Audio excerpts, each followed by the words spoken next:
So I want to welcome you to the 5th Annual Climate Change Conference here held at Loyola University. It's hosted by the Institute of Environmental Sustainability and sponsored by the Gannon Center for Women in Leadership and the Alvin H. Baum Family Fund. Loyola University Chicago is a national leader in its commitment to the environment.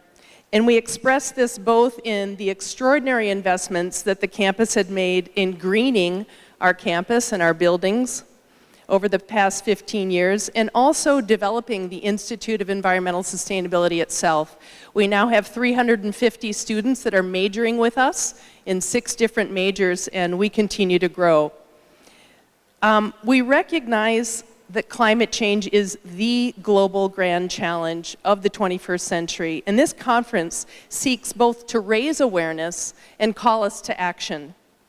We recognize the power of an interdisciplinary approach to climate solutions, and this annual conference draws on expertise and participation from disciplines across our university. And one example of this is our choral group that's led by Kirsten Hedegaard. I'd love for you to come up, Kirsten. Kirsten is the director of the chorus.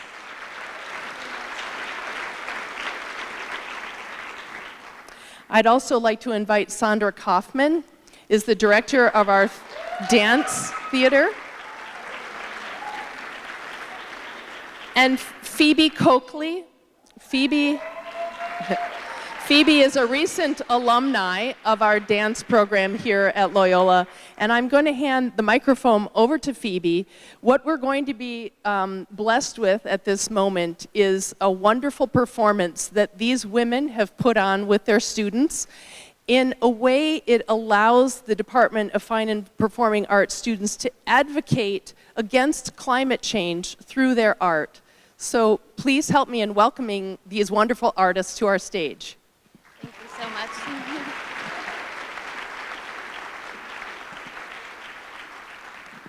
Hi, good evening. My name's Phoebe Coakley. I am a Loyola alum now, where I studied dance and environmental science. I want to give my sincerest thank you to Nancy Tuckman.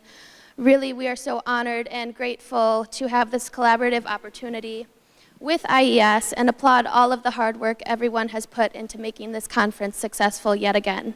I also want to thank Sandra Kaufman for allowing me to choreograph Sahaya Rock and work with an incredible group of artists. It's really been such a pleasure of mine. The subject of climate change is entirely complex, as we all know, and in today's current state, absolutely just devastating. We, as artists and activists, aim to use our platform as a way to seek social justice by reaching and connecting with a broad range of humanity. Through our art, we can speak clearly and fully about what we care so deeply about. Interdisciplinary work allows us to expand beyond scientific facts and evidence, expressing music and movement that represents the urgency for change. By coming together as scientists, researchers, musicians, dancers, truly just humans, we, as one unit, have the power and passion to change the current climate. Thank you so much, and enjoy the next performances.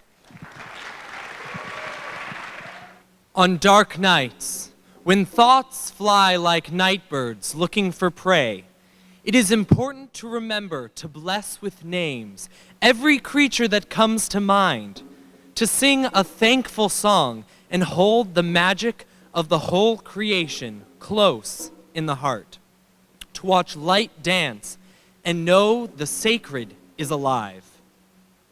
On dark nights, when owls watch, their eyes gleaming in the black expanse of starless sky, it is important to gather the medicine bones, the eagle feathers, the tobacco bundles, the braided sweetgrass, the cedar, and the sage, and pray the world will heal and breathe, feed the plants that care for the nations, keeping the circle whole.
On dark nights, when those who think only of themselves conjure over stones and sing spells to feed their wills, it is important to give gifts and to love everything that shows itself as good. It is time to turn to the great mystery and know the grandfathers have mercy on us, that we may help the people to survive.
That was wonderful. Thank you so much to the Department of Fine and Performing Arts for blessing us with that wonderful dance and song.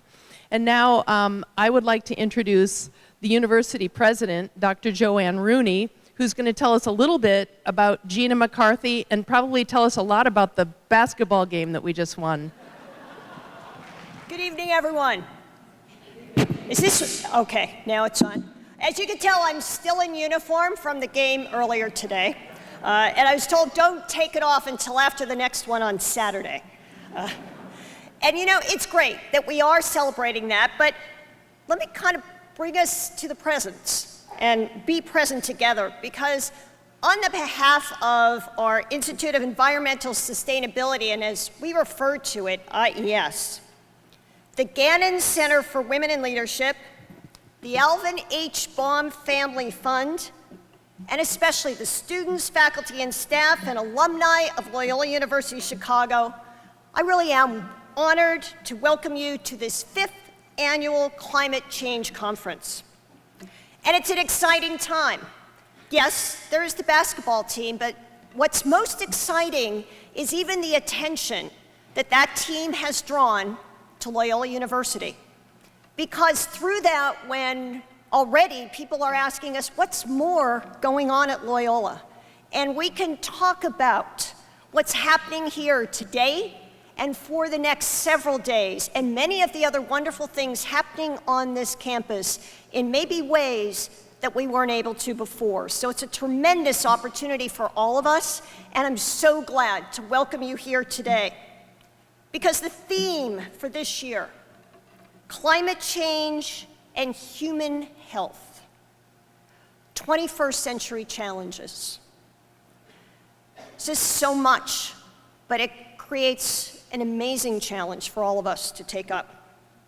Loyola University Chicago has been and continues to be committed to protecting our local environment, but while at the same time inspiring and enabling our students to serve and protect the environment globally, not just locally. This most clearly manifests itself in the scholarship, research, and service of IES, in the way we build our campuses and classrooms, and particularly in the way we educate students, not just within those physical spaces, but especially out in the field, out in the world. The Institute of Environmental Sustainability building itself is one of 8 LEED Gold or Silver certified facilities on our campuses that include the library, athletic facilities, Cuneo Hall and the Damon Student Center. Any new capital planning and construction now begins with a commitment to LEED standards. We continue to explore how green buildings are instrumental in sustaining and supporting a premier educational experience that is Loyola. Dr. Nancy Tuckman and her co-author, Michael Shook, have been honored by the Vatican with the Expanded Reason Award for their innovative online textbook, The Healing Earth, a free access online textbook that brings together environmental science, ethics, spirituality, and of course, action. Loyola's holistic commitment to sustainability is definitely driven by our Jesuit tradition of social justice grounded in faith, its reverence for all of God's creation, and its core ethos of service to all. But it is also an ethical imperative in the face of a moral catastrophe for the poorest inhabitants of the world. It is in just that spirit that we gather each year at this critical conference to explore the many facets of climate change and determine how we can meet its expanding and growing challenges. Last year, 2017, 8 major storms made landfall in the United States. Harvey devastated Houston. Irma left the Florida Keys and parts of Florida in shambles. Maria knocked out power and water to Puerto Rico and so many islands. Wildfires and drought wreaked havoc on the West Coast. And that's just 2017. That doesn't even include the first 10 weeks of 2018. Climate refugees turned to the United States for assistance and safety. Well, in the midst of that, our own community struggled with the psychological and moral effects of environmental destruction.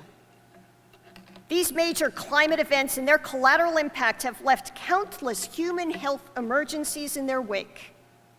It is clear we were not prepared then, and still, we are no better prepared today. We must prepare better for these emergencies, and especially continue to pursue the science that drives innovative solutions. Climate change is a human rights issue, a public health issue, and a national security issue. It is an issue that affects each and every one of us, each and every day. Those who disregard or deny the science of climate change and its consequences do so at the peril of all of us. It is no longer enough to acknowledge climate change. We are so beyond that. It is time to take action in disruptive, lasting ways. What can we do? Where do we stand? Right here at this conference, we can examine more closely how universities, municipalities, the private sector, and private individuals are responding to climate change. What's working? What has the most impact? We can even look to other nations as they develop their own responses and learn from them.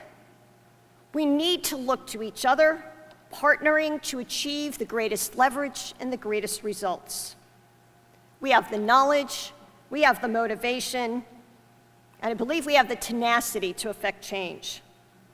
In the spirit of our Jesuit tradition, may this conference enable all of us to connect and share our knowledge, to put our hearts and minds to work, and to move toward deeper insight and innovation on behalf of our planet and especially its people. It is now my honor to welcome and introduce you to this evening's keynote speaker, someone who is engaged in this work nationally and internationally for many years. Gina McCarthy is a leading advocate for common sense strategies to protect public health and the environment. As head of the Environmental Protection Agency under President Obama, she led historic progress to achieve the administration's public health and environmental protection goals and the Climate Action Plan. In 2015, McCarthy signed the Clean Power Plan, which was the first ever national standards for reducing carbon emissions from existing power plants, underscoring the country's commitment to domestic climate action, and spurring international efforts that actually helped secure the Paris Climate Agreement. During her tenure, EPA initiatives cut air pollution, protected water resources, reduced greenhouse gases, and strengthened chemical safety protect more and more Americans, especially the most vulnerable, from negative health impacts created by the climate. Internationally, McCarthy worked with the UN and World Health Organization on a variety of efforts and represented the US on global initiatives to reduce high-risk sources of pollution. Gina McCarthy is currently serving as Senior Fellow at the Institute of Politics at Harvard and as a Menschel Senior Leadership Fellow at the Harvard T.H. Chan School of Public Health, emphasizing her career-long position that public health and the environment are critically interconnected. Before joining EPA, she served 5 Massachusetts Democratic and Republican administrations and was commissioner of the Connecticut Department of Environmental Protection. She joined EPA in 2009 as Assistant Administrator for the Office of Air and Radiation, and in 2013, she was chosen, and a great choice by President Obama, to spearhead his climate efforts at the federal level as the EPA Administrator. So with that, please join me in welcoming Gina McCarthy. Well, that was the most fun I've ever had waiting to give a speech. Seriously, I'd dance up here so you could get a good sense of how good dancers actually were, but I think I'll refrain from that. But I do like, we come from the fire, living in the fire, go back to the fire, turn the world around. This is so exciting! Wow! But it is great to be here, and President, thank you for your wonderful remarks, as well as thank you for serving with me and many other great people for President Obama. It was quite an honor for both of us and to share with you.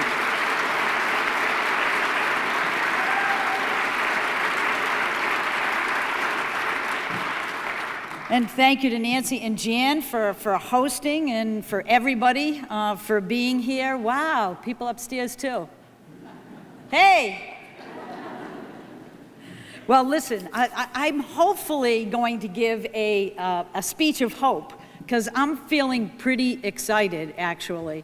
It's wonderful to be here at Loyola, because the one group that I have lost touch with since I left the administration is really the focus on climate change as a moral and ethical issue.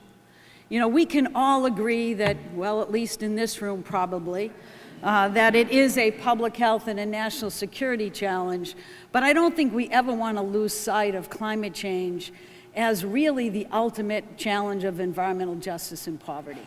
Is that not exactly where all powerlessness comes from? Isn't that exactly why you need information, transparency, leadership in government? Isn't that exactly why we're all scared to death right now? All right, let's stop it. Stop that.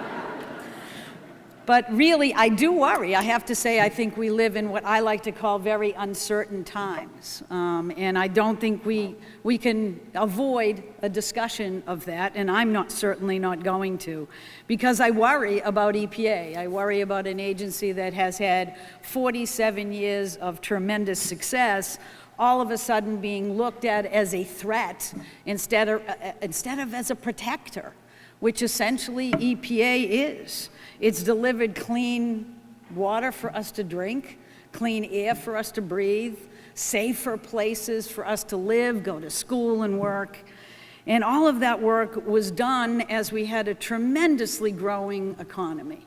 So anyone who ever tells you you need to sacrifice public health for the sake of a job is incorrect. There is literally no evidence to back that up, and I don't think any of us should ever be asked to make that choice, because we're smarter than that. We're better than that, and we've proven it over the past decades. But I do feel like much of it is at risk right now, and we have to talk about it, because I do feel like it's not just EPA, but science in general is under threat, which is perhaps even more disturbing in many ways. And there's many threats to our democracy itself, and I think that threat is leaking into other emerging democracies throughout the world and changing the way in which the world thinks about the United States and our stability as a leader in the world. And these are issues that, frankly, I just never thought I would ever have to talk about. I thought I was riding off into the sunset, you know, singing good songs and dancing away and thinking I would now figure out what else I wanted to do with my life. But I'm not done yet, and that is pretty clear, and I don't think any of us are done. But I have to tell you that much of the anxiety that we're feeling is certainly justified. But it is not unfair to also be hopeful. And it is not incorrect to be hopeful. In fact, I think you are damaging me and you and the planet and our future if you do not remain hopeful. I will not give up. I am not going down. And you're not either. So, we have to every once in a while take a nice big breath of fresh air, thank EPA for it, and remember that it's going to continue. Because we live in a democracy and they work for us, not the other way around. So let's just get ourselves together. And I am not going to be what my mother calls a grumpy Gus and what my kids call a Debbie Downer, with all respect to the Gus's and Debbies in the audience. I am actually not going to lack hope. I am not going to stop myself from smiling every morning. In fact, when I hear my husband screaming at NBC every morning about the Twitter storm that happened earlier that morning, I tell him to shut the TV off, sit down, have a cup of coffee, remember that Washington, D.C. has never been the place to look for reality. It is a fact-free zone, and it's been that way for a long time. So let's get ourselves together. Let's remember the progress that we've made. Let's remember that we are a family, that we vote, that we have power, we have authority, and let's wield that together. That is the only way we're going to weather this storm and bring stability back into the world the way we need it. And I know the best thing that I did to remind myself of that every morning was to go back and hang around with young people. The ones that go to this school, not the ones that run it. Everybody's young to me. Because I found, when I sort of jumped out of the administration and saw what was happening in Washington, I found the most hopeful human beings in the world when I went and hung out with young people and did fellowships and taught some classes. And I saw people that were smarter, that were more savvy about what was going on in the world, that understood to think in multidimensionally, not unilaterally, that understood that everything was connected, that we live in a system, and not just our natural resources, but our cultural systems, our religious systems, and that we have to think differently and we have to act locally. And I found a generation that I thought would never be more socially conscious than the generation that I came from. But you are. And don't tell any of my friends I said that. You are incredibly focused on justice and social equity. If you maintain that focus, we will win, folks. Because in the end, that's what this is all about. Because if you think that the United States is anywhere near where we need to be on justice issues, you're wrong. And if you think the rest of the world isn't struggling even more than we are, then you're wrong. And we have a lot of work to do, but I feel like now is not the time to get depressed about it, as opposed to get re-engaged, as opposed to remember that we have to step up, or we can't expect a government to be standing up for us, because that's what we have to do. And I know that there is no way in the world that me at 63 years old is going to tell you I'm sorry for the world I gave you and hand it over to you. I got 20 more years left that I'm going to fight, and I am not going to hand you this world. I'm not going to do it.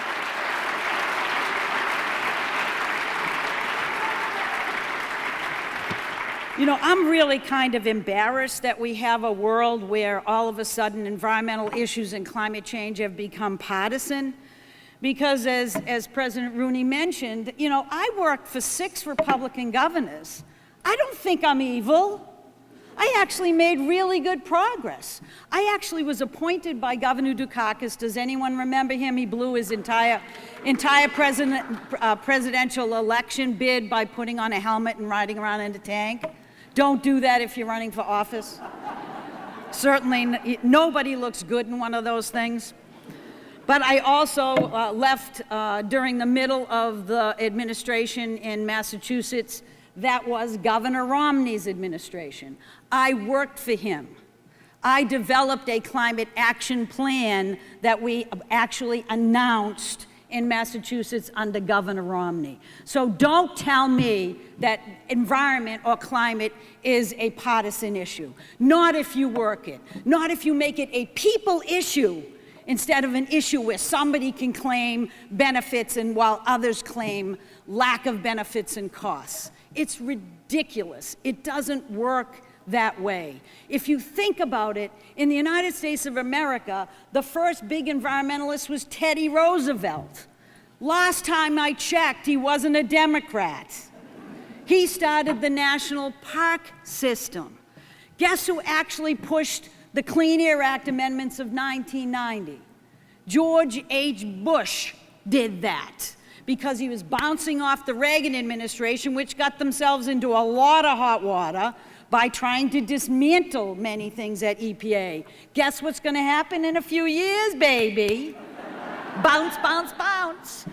And guess what wonderful, thoughtful, unbelievably good president started the Environmental Protection Agency? Richard Nixon, of course. Totally the best. Already got one thing right. So it is not really a partisan issue. It is really a people issue because in the end, it's really all about public health. I hate to give anybody some kind of false promise that we can correct this through all kinds of technology innovations. But I can tell you that technology innovations is driving tremendous opportunities, not just to correct the planet, but to build up the health of our communities on the way to a healthy planet. That's why I'm at the Harvard School of Public Health, because I'm embarrassed to go to developing countries and tell them that they have to do a climate plan unless I can tell them that that climate plan also provides them direct public health benefits today to move their communities out of poverty. Because that's what they did, that's what they have every right to do. And I can show you that if you do that, you will get faster and farther on climate change than anyone would ever do if they simply tried to skip that step and move to look at climate change. Because in the end, what drives change is what is relevant to human beings. And as a mother of 3 children, I will tell you what my life revolves around: my 3 children. And if they're not healthy, then my life is not either. And that's every single parent wants to hand their kids a future that is healthy for them, where they have the ability to thrive. And we have to keep remembering that no matter what happens in Washington, D.C., the best and the brightest ideas don't start there. All things, I'm sorry, President, but you'll agree. Okay, there we go. We think we're brilliant when we're in Washington, D.C., but here's how it works, right? Think about the environment and all the progress we've made. Now, all you young people, you would never remember that the air used to be horrible here and elsewhere in the United States. We make fun of Beijing, but guess what? That's what we looked like in LA and Pittsburgh. I mean, get over it. We had water that ran orange and red and blue that was burning because of the amount of chemicals in it. I actually lived on the shores of Boston Harbor. We used to swim there in between the boats, and then when you came out, you had to pick off the tar balls. That's the reason why I may have a little deficiency at my age. But the simple fact of the matter is that all of those benefits of improving the environment started, each and every one of them, at the grassroots level. So if you tell me that because Washington, D.C. is sound asleep or trying to roll back stuff, that it's the end of the world, I will argue that it is absolutely not. Because good things start at the grassroots. It's when they push hard enough at the grassroots for years of aggravating states, then states get together and go, oh, I had a brilliant idea. It's doing exactly what the communities have been telling them to do. And then when they get so aggravating, the federal government steps in and says, ooh, there's a patchwork here, I have to fix it. And I have this brilliant idea of how I'm going to do it, which is exactly what everybody's been touting for 10 or 20 years. That's how it works. So just because this administration doesn't want to do anything, it does not leave the United States powerless. And it does not represent our values, and it does not represent our future.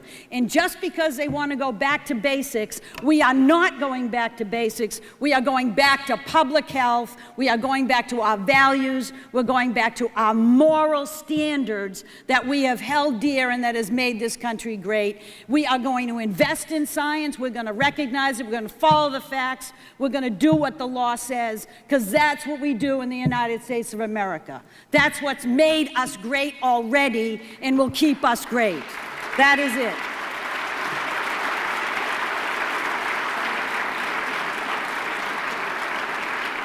Because, folks, we have a lot of work to do. I mean, I think we've done great environmentally, but I think you'll hear tomorrow, and I think we all know, that there have been, even in the United States, where we've done some great work.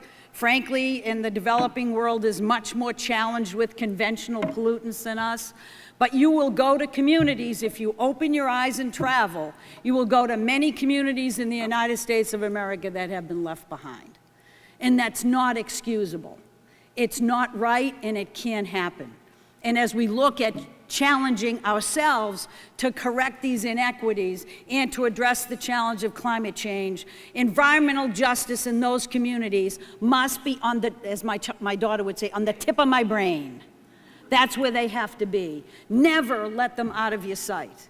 We have folks from Native American tribes here who will tell you that things are happening in their communities that unless you went there or heard it from them, you would never believe you were talking about the United States of America. We have to stop burying those issues, and we have to use them to drive us forward, to make change that is lasting. That's what you mean by sustainability, not by certain communities moving forward while leaving others behind. We are indeed the first generation to feel the impacts of climate change, and we are also the last to do anything about it.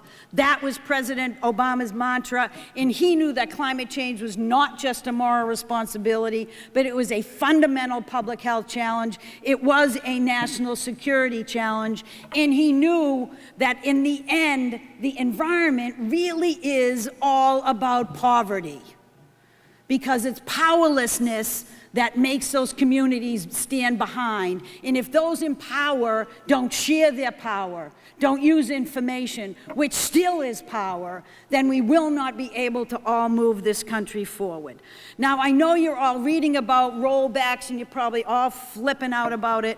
Well, let me tell you something. Nothing's been rolled back yet.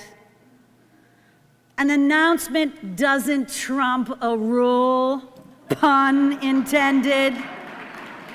You can say whatever you want in a rose garden, but unless it's backed up by science, unless it follows the law, unless you did the process of engagement, you ain't got a shot at it. Because you're not the only branch in the United States government. It's called the judiciary. And that's what was our audience. We went out and did more engagement than anyone in the world. We listened to the science. We listened to the law. We knew everything we did would be challenged in court, and we will win. It is going to be a long time before the Clean Power Plan goes away.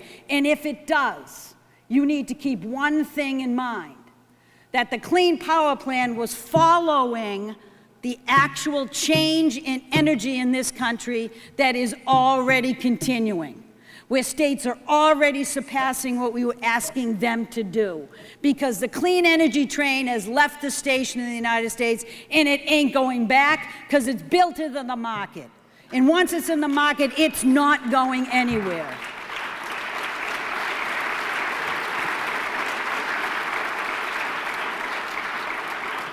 Now look, one of the things we all have to agree on is that we are sort of being distracted a little bit more than we should, I think, by some of what's going on in DC, because I still find myself with people coming up saying, oh, all this climate denial. Well, folks, I really have to tell you, you gotta stop focusing on climate denial. The recent polls suggest that 76% of the people in this country know two things. Climate change is real, and they know we have to do something about it. I think that's pretty damn good, because evolution doesn't get that high a mark. And this administrator doesn't think either is real, so give it up, folks. You're not going to change his opinion. We have to just work on what we know to be true. And we know there is room for improvement. We know that when the federal government took a break, everybody else stood up. Look at what's happening in cities across this country. There are mayors standing up of every persuasion, saying, I don't care what they say in DC, I know what's real. And I have to protect my communities. I have to adapt to a changing climate, and I have to do my part to mitigate it. We have states banding together. I just came from California, who always thinks they're the best. Maybe they are.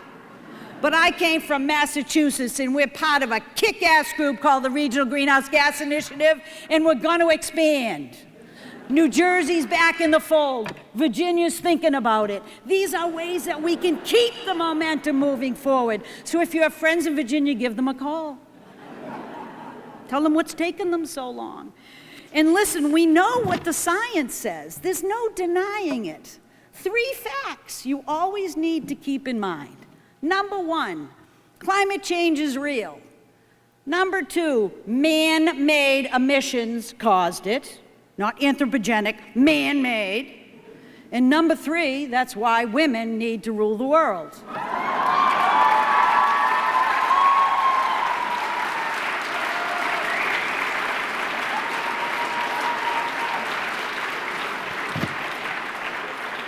I'm serious about that one. Totally serious about that one. That's brought to you by the Gannon Center for Women in Leadership.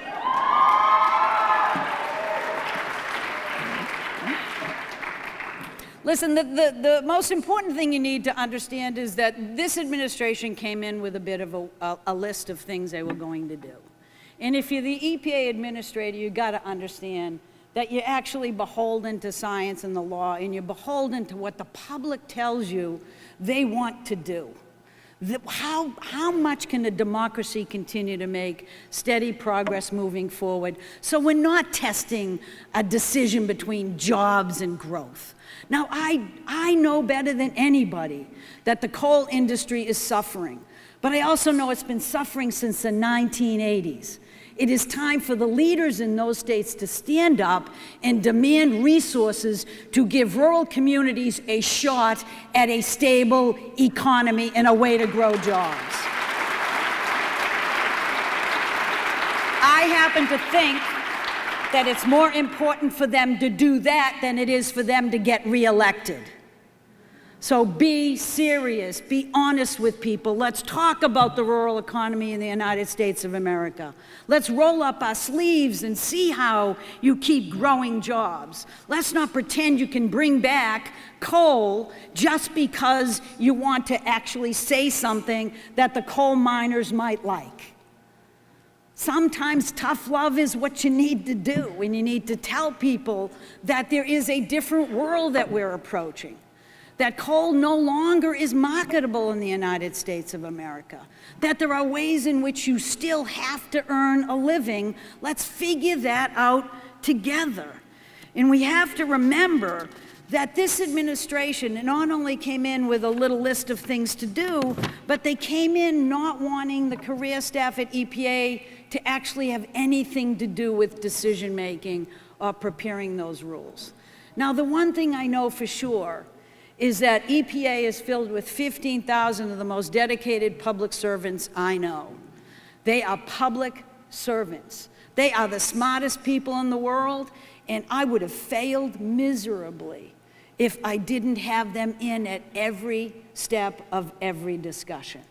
And because this administration is not embracing career public servants as having the knowledge and understanding and history to actually keep this country moving forward, they will not get the job done. The only thing they're doing is raising business uncertainty. Because everybody in the world knows, including businesses today, that we have to move towards a low-carbon future. I don't see any international corporations denying climate change. It just doesn't happen because they know the world, they see it. They're worried about it. So one of the interesting things today is that not only states and cities and grassroots organizations continue to push, but the business community is at a really interesting tipping point. They're beginning to speak up because if you don't have government setting rules of the road, someone's going to set it. And it's going to be you. It's going to be their customers. It's going to be all the young people here that are going to be buying products and demanding that the companies they buy them from actually share their same social values. So you are going to make a huge difference, and the business community is embracing this challenge. I am speaking next week in New York at an international investment summit because you have BlackRock, a $3 trillion impact investment company, saying, I am not investing in a company that doesn't invest in social values and develop things that are in products that are environmentally sound, and they're telling them to reach all the way down this supply chain. So if you think the burden is only on your shoulders, you're wrong. The burden is on everybody's shoulders. And the business community needs to understand how they're supposed to behave, how they should invest their money. And I'm extremely bullish, not on stock market because I know nothing about it, but I am extremely bullish on the way in which business leaders are stepping up. I have never seen anything like this. They want to know how they can provide transparent information to show their customers that they actually are doing the right thing, that they care about the products they're producing, that they actually will invest in their own communities, that they're treating their employees with respect and dignity, that they're moving finally to equal pay. All right, I haven't heard that much, but they should. So listen, the world is changing. I told you the energy world has changed. The transportation world has changed too. You're going to read all kinds of stuff about how, oh, I can't make cars that meet the fuel economy standards we set. Well, why didn't you tell us that 4 years ago when we set them? I mean, be serious. They can meet them and they can beat them. It's called electric vehicles. It is called electric vehicles. Guess why I know that it's called that? Because China is the biggest auto market in the world, and they're dictating it. That's the problem with the United States pulling out of Paris. That's the problem with the United States pulling away from strong environmental standards and a science that will move us into a low-carbon future. The problem is that we are ceding our economic strength and our ability to innovate, which is where we have always gained our strength as a country, and we're ceding it to China and other countries that understand that whoever wins the energy race to clean energy is going to be the strongest country in the world. So we cannot let that happen.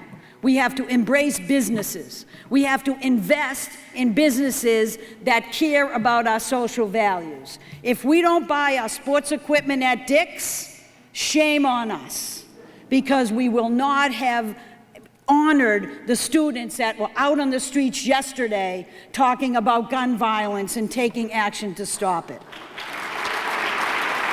That's what we have to start doing. So I am so bullish when the General Motors, Mary Barra, who's the CEO of General Motors, went over to China. She went there very recently, maybe a couple of months ago. And she went there because the European Union is banning the internal combustion engine in 2040, which means that we need something to replace it. And also China was thinking about the same thing. Well, guess where GM sells most of their vehicles? It's not in the United States. It's in China. And when she went there, she said, let's, calm this thing down about banning the internal combustion engine. And apparently it didn't go well, because the following week after she came back, GM announced 2 new electric vehicle models that they were pursuing. So there is a change that is happening in the world. So if all we do is focus on MSNBC or Fox News or the tweet of the night, we will lose sight of the unbelievably awesome hope we have in this country for a future that we can rely on, that can provide my children and my grandchildren an ability to live healthier and happier lives than I was able to live. I am not going to give up on you. I am not going to give up on me, because in the end, it's all about what my father told me every single day. He told me, Gina, you just gotta fight the good fight. He never told me I had to win. I wanted to win. I'm a feisty little Irish woman. I don't give up on nothing. But he told me I just had to fight the good fight.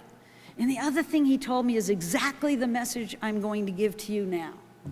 He told me, Gina, you have to pull up your big girl pants, or your big boy pants, or your gender neutral pants, and do something if you're unhappy with the way things are.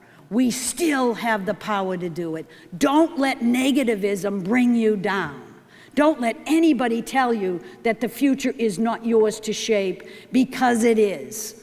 So get out there, vote, take action, work the grassroots level, talk to each other. Don't cross off Republicans as if you cannot work with them. Purposely go embrace one. Figure out how you share the same core values and move together as citizens of the United States of America, and those who wish to be and should be given an opportunity. I'm done. Thank you very much.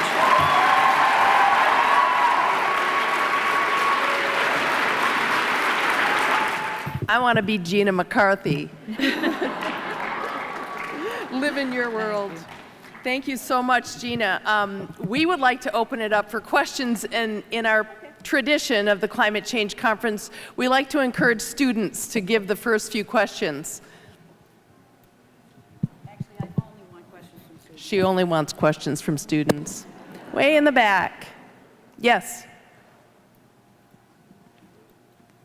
Thank you for a very rousing and inspirational speech. I am a PhD student here in the philosophy department, and I was very glad to hear you touch upon some of the moral and ethical challenges that face us. But I wanted to kind of return to that question, because throughout the course of the speech, it seems like we return to more economic questions. So I wanted to ask a moral question of whether or not environmentalism is beholden to economics or the other way around, and what moral choice we should be making in that direction. Well, that's a really good question, and I think that it asks me to dissect the world in a way that I don't. I will be very honest with you. You know, I've been a public servant my whole life. I've worked at the local level, at the state level, and then in the Obama administration at the federal level. And the thing that I understood, and I'll try to be really short because I know there's probably a lot of questions.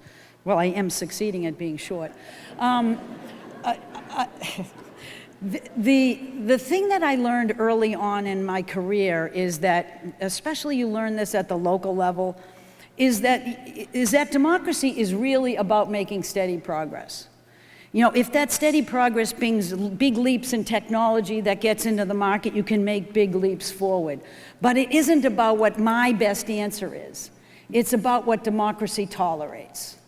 And I have never seen a democracy make progress during an economic downturn in big leaps forward. You have to have a reality check. A regulation or a rule is all about correcting a market inadequacy, where you have certain individuals that are being deprived of their health and happiness at the behest of somebody else. And that's what regulations try to balance out. So I've never found that I needed to make sacrifices and that we could move forward. The challenge that this administration has, or I have with this administration, is they only count costs. They don't count benefits. And it is about what benefits are you bringing to the table, which for EPA is not birds and bunnies and polar bears, human beings. How do you make them healthier and keep them healthier and balance your opportunity there with the costs in another way? So I don't separate the two. I think about them both all the time. I think that's what democracy demands. And I actually think that's what sustainability is all about, is how do you do something in a way that continues to grow? Did that answer your question at all? Okay. Probably not. He was just too proud to say so. Polite, I should say. You know, I had a boss once who was a senator in Massachusetts for 17 years, and I was his undersecretary. I managed all environmental policy in the Commonwealth of Massachusetts. And I used to come to him, and he hated making hard decisions because he really liked romping around in the parks and going fishing and stuff like that, as everybody would who wouldn't. I had all the kind of crappy things I had to give him to do. And I'd say to him, you know, Bob, we got to make this tough decision. And he would always ask me two questions. And I began to realize how really smart this was. The first one was obviously, is it the right thing? And I loved that. It was the best question ever because that's what I tried to do, was the right thing. And it was always, are we moving the environment forward? Are we protecting people? And the second thing he always asked me is, who's going to stand with me when I make this announcement? And the first time I heard it, I thought he was a chicken. I thought he was just worried about standing up there all by himself. But really what he was telling me is, in a democracy, you're never right if you're alone. You're only right if you're representing the will of the people. So my job has always been to go out and tell people, what is the problem I'm trying to fix? Have I thought about every option? Tell me what you think, and why do I think it should end up here? And how did I thoroughly listen and consider everything you said? And the most brilliant part about the Clean Power Plan was we got 4.5 million comments on the Clean Power Plan in the final. Not because it was so contentious, but we so engaged people across the United States in those very questions. And that's why it's going to survive, because it's absolutely the right thing to do, and there are millions of people standing behind us when we talk about it. All right, yeah. Next question. I know I've answered everybody's questions about everything. I just want to say thank you for coming, and thank you for your enthusiasm. I think we all need a boost of that every once in a while. You were talking about environmental justice, and I definitely support the work that the EPA has done, especially their Division of Civil Rights. But one of the instances that kind of remains in our mind currently is Flint, Michigan. Yeah. So I was wondering if you could talk about maybe some of the shortfalls on the EPA's behalf, and maybe just reflect on that issue and maybe some improvements that could come about from that. I have to tell you, I think one of the biggest challenges EPA faces, and this may sound like it's not directly on point, but it is, I think, is that pollution isn't visible in the United States like it used to be. It was in Flint, Michigan. That's why people rallied around it. But no, I could never have convinced any of you that Flint, Michigan could happen, and will probably happen again and again if we don't start investing in our water infrastructure, until we went through Flint, Michigan. Because Flint, Michigan was really about poverty, it was about disempowerment of that community. It was the fact that while that community was screaming loudly, we were not hearing it. That's what it was about. And so it was about a community that was so impoverished that they had no real municipal level leadership, or frankly, a municipal government. If you were there, there was nobody in the city hall whenever I went there. You could wander the corridors. When I first went to Flint, Michigan, after the crisis happened, and everybody knows about Flint, Michigan, there was the mayor and one person. And I had to call the mayor on her cell phone because they had nobody to answer the phones. That was Flint, Michigan. And it was all because they had 60% of the people were below the federal poverty level. They had a water system that was designed for 200,000, only it was only serving 90,000. Now, I know I have an engineering degree, but I think it doesn't take a genius to figure out that when water is sitting around in pipes, because there's too many pipes and too few people, that it gets stagnant and it causes problems well beyond the lead pipe issue. So as a result, we put out a drinking water plan to try to raise the visibility of this issue, to try to fix that old lead and copper rule problem, and to raise the question of how are we going to begin to invest in century-old pipes that we have that are out of sight and out of mind. And how do I convince people in the United States that we haven't done enough, that the things that you can't see are still impacting you and your health? Because they are, and we have to be honest about it and open.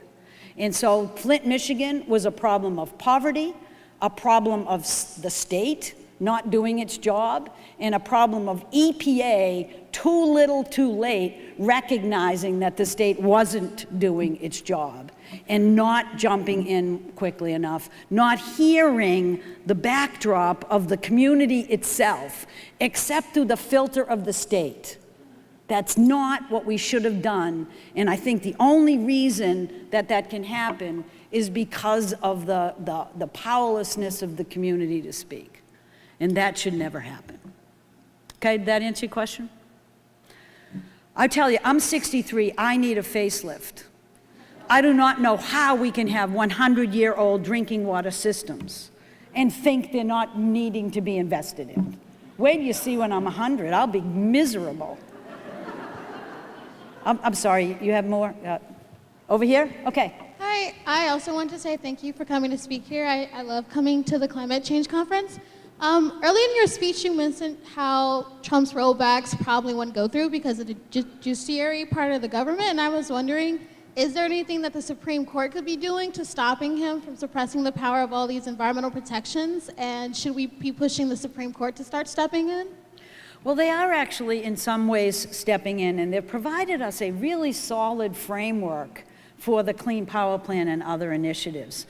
What this administration fails to realize is that the Supreme Court has 3 times taken a look at climate change and what we call the endangerment finding, the decision that we have to look and regulate carbon pollution if it causes a health or well-being threat.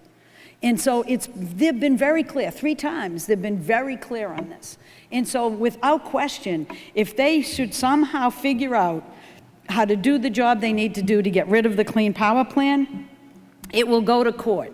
And if for some reason that goes away, they will have to replace it with something else.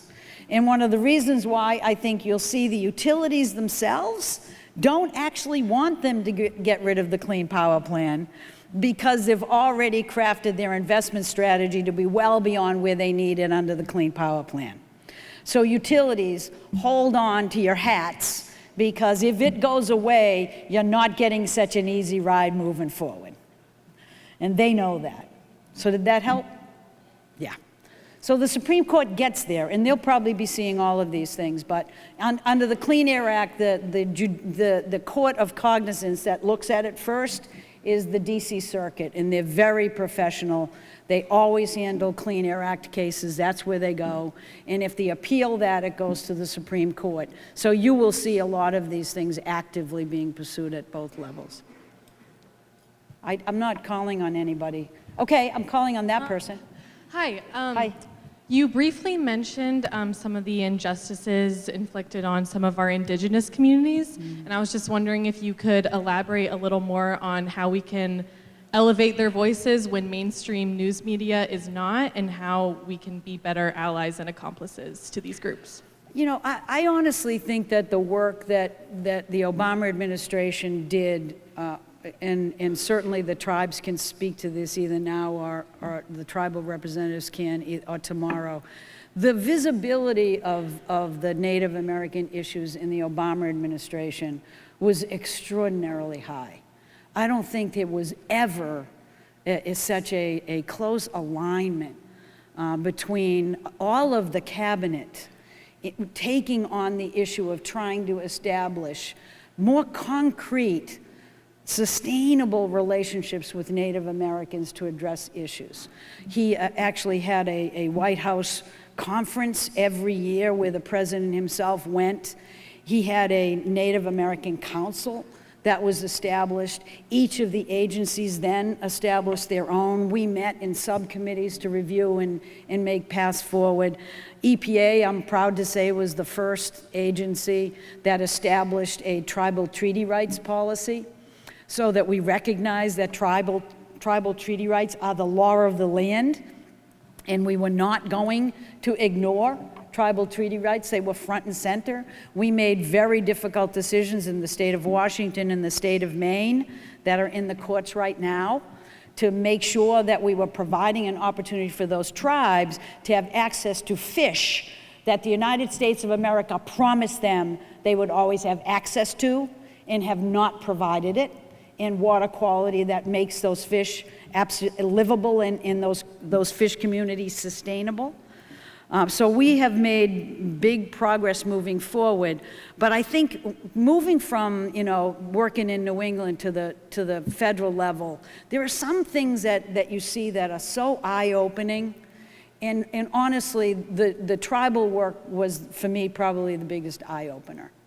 I actually never would have believed that there were so many tribes that lacked proper housing, that lacked proper education, that lacked drinking water that was safe to drink, that was exposed to uranium in their homes. It's so eye-opening because it doesn't reflect any of the values that we thought our system of government was designed to protect. And it became a very big focus of attention, I think, for that reason in the administration.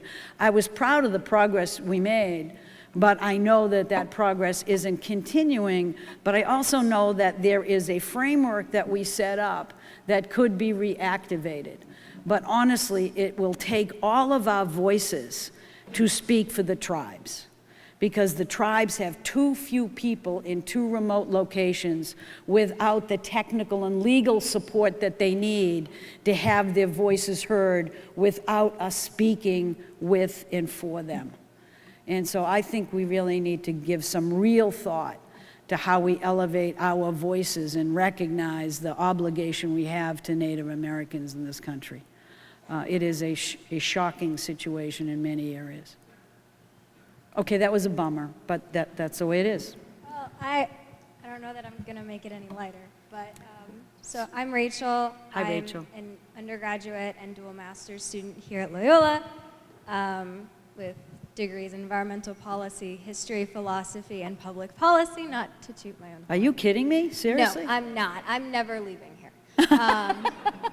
So what I want to ask you is this. As we know, climate change doesn't discriminate, but the way we respond to disasters is influenced by legacies of racism and oppression. The US government is responsible for injustice and responsible for undermining poor livelihoods here and around the world. What I would ask you is, how do we as young people with the privilege of a higher level education engage with those communities, especially in light of certain rhetoric coming from the current administration? The way in which we did it, I think, is still the same way that it has to be done. I think part of the problem that people have is that we always like to go somewhere when we have an answer. You know, we can tell everybody what they should be doing or how they should be doing it. The challenge of environmental justice is to absolutely not do that. Not do that. Because everybody has a right to shape their own community. And so the way in which that I believe environmental justice is done right is to recognize, as we did at EPA, that many of the injustices we saw in communities were not a result of a failure at the national level. Some were, but some were not, because when you set national standards, it's not designed to protect every individual community. So we had to get over the fact that we may not have an answer or be able to force the answer to those communities. It had to be instead, let's go there and recognize the challenge, bring visibility to it, and set a table where those who do have authority would be forced into the position of having to acknowledge the problem and take appropriate action. And the value of an EPA is not just that we have technical expertise and can bring resources, which is good, but the value of EPA is that when we set a table, you either hate us or you love us. In both cases, you're going to be at that table. And so that's how we did environmental justice. We came there and we set a table. We first asked the community what you want to be when you grow up. What are your biggest challenges that you've defined? And it was almost never environmental, almost never.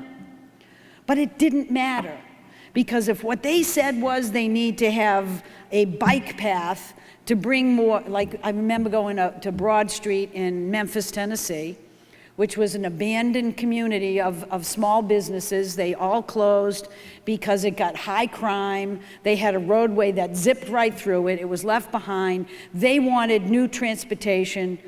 They wanted a new roadway that was slow, that had parking, and that had a bike lane.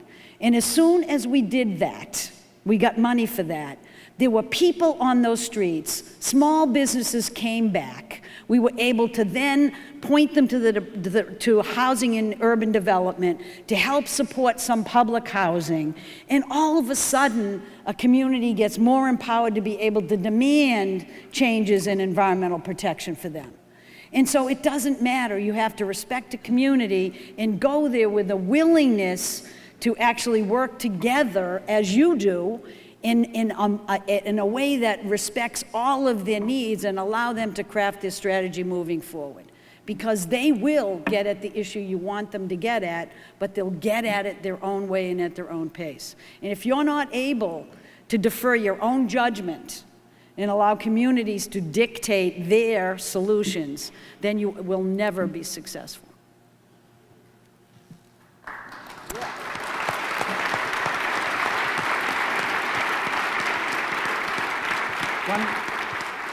Two more questions. Peace. Awesome. 60s. I'm back. Peace. I'm Paul. I'm a Loyola student. And I wanted to thank you for calling out the action that we have to vote. 5 days away from Illinois' primary elections. 5 days. Woohoo! And but so far, in much of the campaigns that happen in the United States, in both parties, there's very little discussion of environmental, climate, and justice issues in the campaigning and in the political speeches leading up to elections. How do we elevate these issues early on in our electoral process? That's a really good question. I think it is coming up more than you think it is. It's not getting very covered much.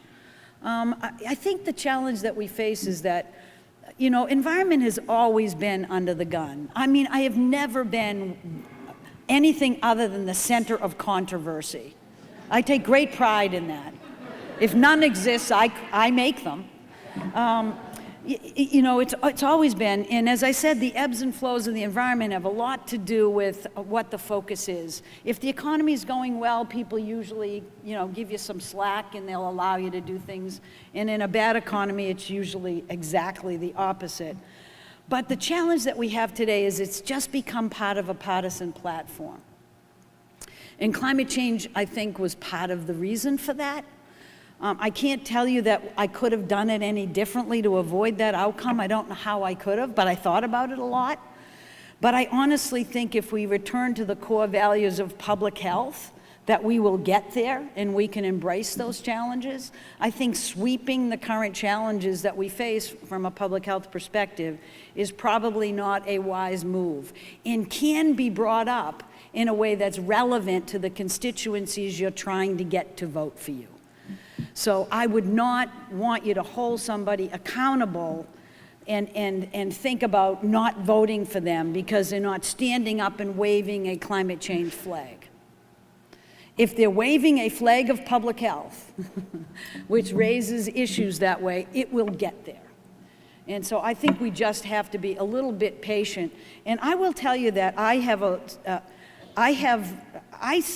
do get along with Republicans and Democrats. Even the ones that beat me up on the Hill in all those hearings, you know, they come up to me beforehand and they say, hey, Gina, how you doing? I'll say, good, how are you, blah, blah, blah, blah. And they say, I'm really sorry, but I'm really gonna have to bash you today. I'm like, yeah, well, whatever. It's sort of what happens. Now, I would tell you that there are folks that are way out there that think I'm evil, but for the vast majority, these are human beings that are sort of struggling with their own issues, and issues. That's the best I can say for it. But there are many Republicans on the Hill today that if they were given free rein, they'd have no problem talking about climate change, and they are starting to get there. There is a climate caucus, and a way in which you get in it is that it has to come in peers. You have to be a little married couple, a Republican and Democrat holding hands, because if you can't find the opposite party to join you, you don't get in it. So it's kind of cute. It's kind of cute. It's sort of a forced marriage, but more interesting than that. And I think that's the way to go. We just have to get rid of this as a partisan issue, and it will happen. But you know, this administration is making so many things contentious that it's just really hard to figure out, I'm sure, as a candidate, what to run on. I would have no problem with it. I demand it, but that can't be everybody's choice. All right, one more. Oh, wait a minute, sorry, way back there. We can hang out afterwards. Yep. Hi. So first of all, I'd like to say thank you as well. This question actually kind of piggybacks on Paul's. So I'm a senior economics major, and I'd like to say, first of all, I really did enjoy your sort of dual emphasis on sustainability and the economy as a whole, because I think, like environmental issues, economics is often portrayed as kind of a partisan issue, which, you know, it's not, or discipline. But I would also like to ask, so I come myself from a very blue family, and I was kind of raised with the whole Republicans are the boogeyman kind of mentality. And I'd like to ask, especially like in an age of polarization such as we're in now, how do you think that, or what is your advice for kind of discounting the rhetoric on both sides of the aisle and actually just moving forward and working with people? Basically, what are your thoughts on how we can do that? Because I see a lot, specifically on Loyola's campus, there's a lot of, just emphasis on, like you said, sustainability is a one-sided issue, and I kind of agree with you that we won't get anywhere if we don't reach out. But how do we, kind of get our feet in the door? I always thought it was amazing. It's a really thoughtful question, and I'm glad you're here, because I honestly think there is a way to think about the economy in a very sustainable way, and if we don't marry all these things, we're just missing the boat. Can I just answer it by saying at EPA, I found it so interesting that so many people who worked at EPA actually couldn't go to Thanksgiving dinner with their parents because they were fighting with their parents. They'd always and they'd be arguing with each other, and I'm like, what is that? I'm just amazed by that. I didn't agree with my father on lots of things, but I loved him and respected him, and he did the same back at me, and that's what you have to do. That's what human beings have to do. We share a very tiny planet, which this thin little atmosphere around it. And if we can't figure out how to keep that in mind as we're talking to one another, I don't know what we do. I don't know what happens with us as human beings. Because climate change, in the end, is really an existential threat. I can remember trying to comfort a young student at Harvard she was just so upset about, we're not addressing climate change fast enough. We're going to hell in a handbasket. That's what my mother would have said, not her. That was an old favorite saying, only nobody ever knows what a handbasket is. It's the destination, not the vehicle, that's important in that. But, you know, she was so upset, and I said, hey, the nature is so resilient. I know that we're going to hit a wall where scientists are going to say, this is irreversible, blah, blah, blah, blah. But frankly, I don't think we know anything about ecosystems. We can't replicate a wetland, and we're talking about geoengineering. Hello. You know what I mean? So nature, it always thrives. And she said to me, Gina, I totally agree with you. Nature will be great, but will human beings be in it? And that is really the fundamental question here.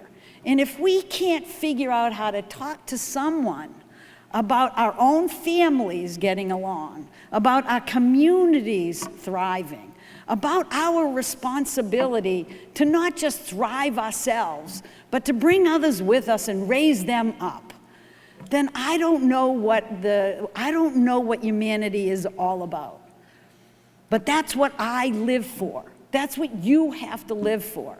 If someone doesn't agree with you, you have to then get to whatever level you can get at that you do agree at and nurture it.